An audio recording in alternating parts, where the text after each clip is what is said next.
Hello everyone, आप सबका law वाली के चैनल में स्वागत है। जैसे कि आज हम लोग जो भी हमारे फैमिली के 2023 के इम्पॉर्टेंट केस लॉज थे, जितने भी केस लॉज हैं, आज हम लोग मतलब जो बहुत ज़्यादा इम्पॉर्टेंट है वो केस लॉज हम लोग आज के इस वीडियो में पढ़ेंगे। ठीक है, तो आज हम लोग टोटल 5 केस लॉज लेकर के आए हैं जो कि बहुत ज़्यादा इम्पॉर्टेंट है। देखिए, आगे चल के आप या फिर क्लैट पीजी दोगे या हो सकता है कोई कॉम्पिटिटिव लेवल के एग्ज़ाम दोगे या कुछ भी दोगे, तो आपको इम्पॉर्टेंट केस लॉज आने चाहिए। तो आप हमारे इस चैनल को सब्सक्राइब कर दीजिएगा और बेल आइकन को भी दबा दीजिएगा, जिससे कि हमारी नोटिफिकेशन आप तक पहुंच जाए। चलिए स्टार्ट करते हैं। पहला हमारा केस है common cause versus union of India. अब इसमें क्या हुआ, इसमें पहली बात इसका क्वेश्चन अराइज ये हुआ। देखिए, पहले कुछ थोड़ा बहुत फैक्ट समझिए। पहली बात ये है, अगर आप लोगों ने अरुणा सोनबर्ग का केस सुना होगा तो उसमें ये हुआ था कि जो वो महिला थी, उनको ऐसी प्रॉब्लम थी, ऐसी बीमारी थी जिसकी वजह से मतलब कि देखिए, ना वो चल पाती थी ना फिर पाती थी, उनका जीने का या ढंग से वापस से चलने का कोई ऑप्शन नहीं बचा था।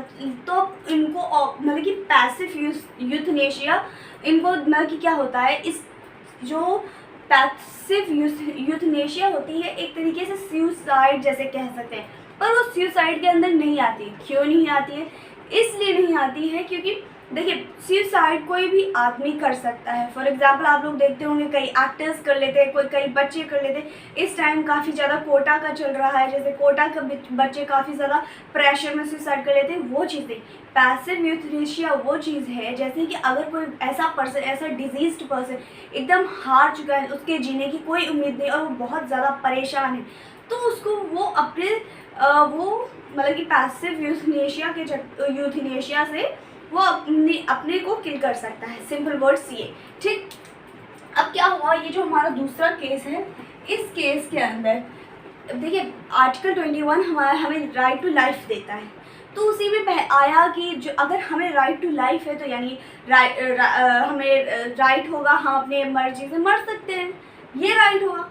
तो जो हमारा ज्ञान कौर था, उसमें ज्ञान कौर का केस था, उसमें ये इस चीज़ को क्लियर करते हुए कहा, आपके पास राइट टू लाइफ है लेकिन राइट टू डाई नहीं है। ठीक है, तो मतलब जैसे फिर आप लोगों ने देखा होगा आईपीसी में प्रावधान है, अगर कोई सुसाइड करता है तो उसको ये पनिशमेंट है ना। तो इस चीज़ में जैसे बोला गया कि अरुणा शॉनबर्ग में बोल दिया गया ठीक है चलेगा, क्योंकि ऐसी प्रॉब्लम में थी। लेकिन सुसाइड करना, अपने आप को मारना, अपने आप को किल करना, ये क्या सही है? तो इस केस में जो हमारे ऑनरेबल कोर्ट्स हैं, उन्होंने कहा नहीं, राइट टू डाई आपके पास राइट नहीं है। ठीक है, अब ये केस इस वक्त क्यों चर्चे में है?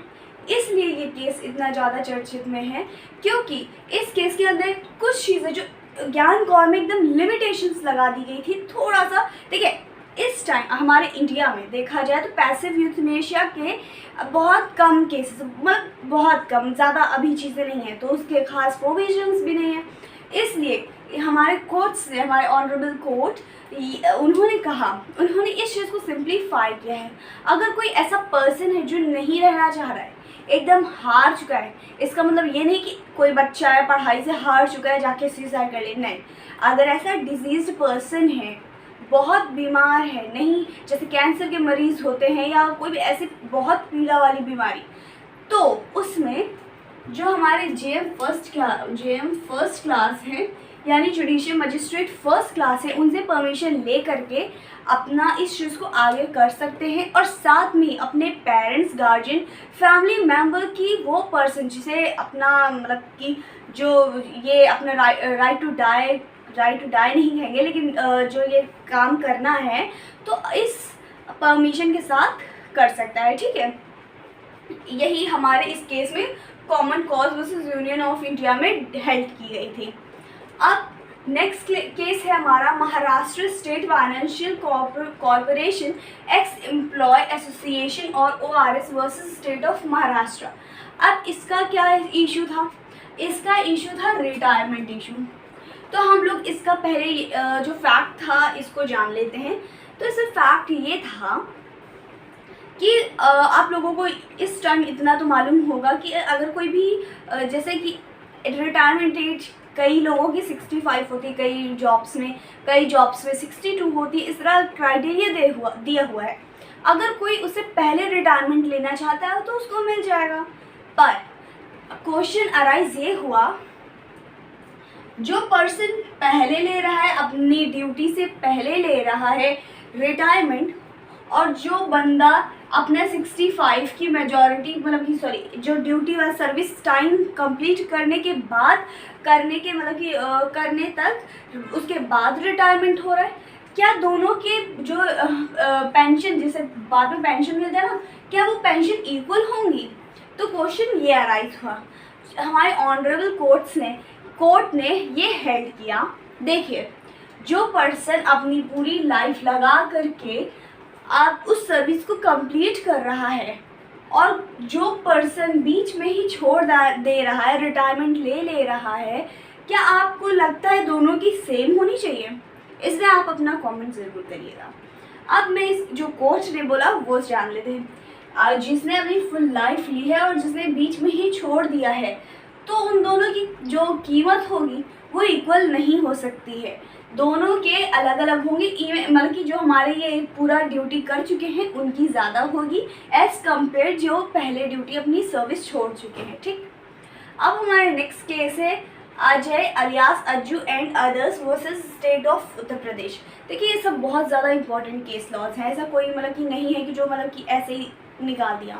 आप देखिए इतने सिंपल फैक्ट्स हैं, थोड़ा सा जजमेंट से याद करना है। अगर आपको फैक्ट्स याद रहेंगे, क्या जजमेंट दिया वो याद रहेगा, तो आपसे मैथ्स क्वेश्चन या मतलब कि मैथ्स क्वेश्चन सॉल्व हो जाएंगे। इस केस में क्या होता है, एक हमारी जो विक्टिम है उनका नाम है पिंकी सिंह।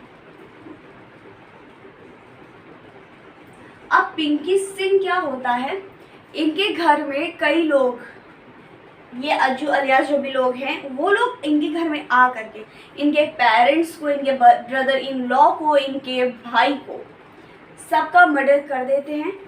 इवन इनको भी बहुत ज़्यादा चोट आई होती है, पर ये कैसे भी करके बच जाती हैं। ठीक, तो क्या होता है, जब हॉस्पिटल पे पहुंचती है, केस बढ़ता है, केस आगे जाता है, उसके बाद देखिए इन्वेस्टिगेशन होगी। कोई पर्सन के खुद से चोट लगा लेगा, मतलब कि ऐसे कि फुल फैमिली भी नहीं रही और साथ में इनको भी ऐसी चोट है, ऐसे नहीं हो सकता है। तो जो ये डिफेंड साइड वाले थे हमारे, मतलब कि जो एक्यूज थे, उन्होंने क्वेश्चन ये अराइज किया, क्या आप सिंगल विटनेस से आप हमें गिल्टी ठहरा सकते हैं? अब देखिए नॉर्मली देखा जाए तो पूरा सब कुछ देखा जाता है, सारे सर्कमस्टांसेस, सारे एविडेंस, सब कुछ देख के किया जाता है। उसी में ये उन्होंने क्वेश्चन उठाया कि सिर्फ एक विक्टिम, मतलब विक्टिम क्या, एक जैसे विटनेस से क्या आप हमें कन्विक्ट कर दोगे? तो हमारे ऑनरेबल कोर्ट ने ये कहा, पहली बात, हम सिर्फ एक विक्टिम से नहीं आपको कन्विक्ट कर रहे हैं, सारे सर्कमस्टांसेस मिल रहे हैं कि ये हुआ है, लड़की इंजर्ड है बहुत बुरी तरीके से, उसके फैमिली मेम्बर्स की डेथ की गई है, क्या ये सब लग रहा है कि ये खुद से किया गया है? तो इस केस में इनको दे दिया गया, इनको कन्विक्शन इनका कर दिया गया। लेकिन साथ में कोर्ट ने ये भी कहा, सिर्फ ये नहीं मतलब है कि एक विटनेस है, इसका पूरी तरीके से अधिक। अब ये नहीं है कि अदर कोर्ट्स उसको माने कि भाई एक विक्टिम इनफ है, ऐसा नहीं है। अगर हाँ सर्कमस्टेंसेस पूरी तरीके से यही कह रही है कि ऐसा है तो उसको माना जाएगा, वरना हर एक एविडेंस को कलेक्ट किया जाता है, राइट। चलिए हमारा नेक्स्ट क्वेश्चन है, केस है P Shiva Kumar versus state of. देखिए अब इसमें क्या होता है, एक हस्बैंड होते हैं, एक वाइफ होती है, ठीक है। अब वो वाइफ क्या करती हैं, हस्बैंड के अगेंस्ट 498 AIPC और डावरी प्रोहिबिशन सेक्शन 3 और 4 के केस, मतलब अगेंस्ट इनके चार्ज करती हैं, मतलब केस करती हैं, ठीक है। अब क्या होता है, जब हस्बैंड पहुंचता है कोर्ट, तो वो पहली बात अपना ये बोलता है कि पहली बात जो हमारी मैरिज है वो वॉइड है। ये मैडम को भी, मतलब उनकी वाइफ को भी मालूम है, ये हमें भी मालूम है कि ये मैरिज ही नहीं है, ये वॉइड मैरिज है, ठीक। और साथ में ही अगर मैरिज, देखिए अगर मैरिज ही वॉइड है तो क्या 38A लगेगा, 498 लगेगा? नहीं लगेगा। क्यों नहीं लगेगा? क्योंकि जो हमारा 498A है उसमें क्रूअलिटी के बारे में बताया जाता है कि अगर हस्बैंड या उसके रिलेटिव्स लड़की को मेंटली परेशान करते, क्रूअलिटी करते हैं, तो वो उसके अंदर कन्विक्ट होंगे, ठीक। और डावरी में जो भी दहेज प्रथा और दहेज के चार्जेस लगते हैं वो चीज़ें। अब जब तुम्हारी शादी ही नहीं हो, शादी ही वॉइड है, तो क्या ये दहेज के लग सकते हैं? क्या बॉयफ्रेंड को क्या दहेज मिलता है? नहीं मिलता है।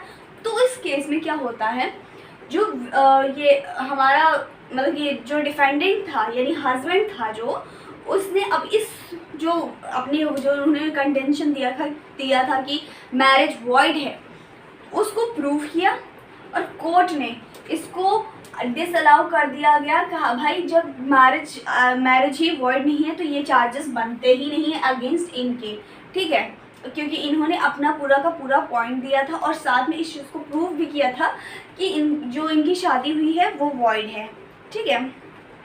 चलिए नेक्स्ट हमारा केस है MC Mehta versus union of India.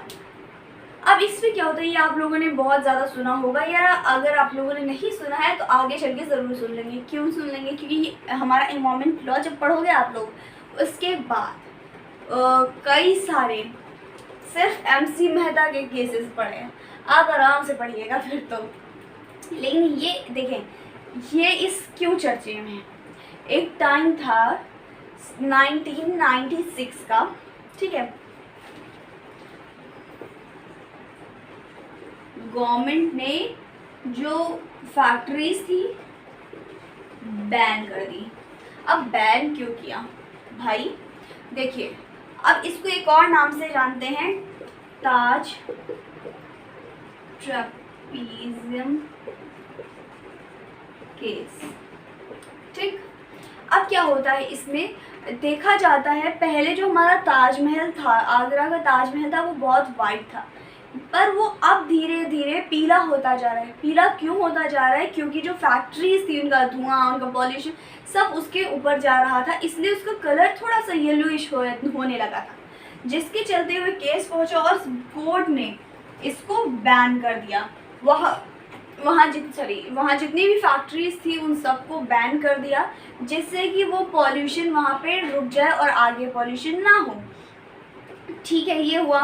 फिर कुछ समय बाद इस चीज़ को देखिए, अब फैक्ट्रीज चल रही हैं यानी लोगों का बहुत बड़ा काम, बिजनेस, कई लोगों अनएम्प्लॉयड हो गए होंगे, क्या क्या बहुत प्रॉब्लम्स हुई होंगी। तो इसके चलते कुछ टाइम बाद इसमें कुछ इस चीज़ को जो बैन हुआ था उसको हटाते हुए कुछ लिमिटेशंस के साथ इसको छोड़ दिया गया। अब मतलब छोड़ क्या दिया गया, मतलब लिमिटेशन लगाई गई, लेकिन ये जो फैक्ट्री वाला काम था ना, जो बंद करा दिया था, वो ख़त्म कर दिया, मतलब कि वो नहीं था अब कि आप कर सकते हो, लेकिन उसमें लिमिटेशंस थी ये कि आप ये वर्क नहीं कर सकते हो, मतलब ऐसा बहुत ज़्यादा धुएंदार वाला काम नहीं कर सकते हो या कुछ ऐसा काम नहीं कर सकते हैं, ठीक है।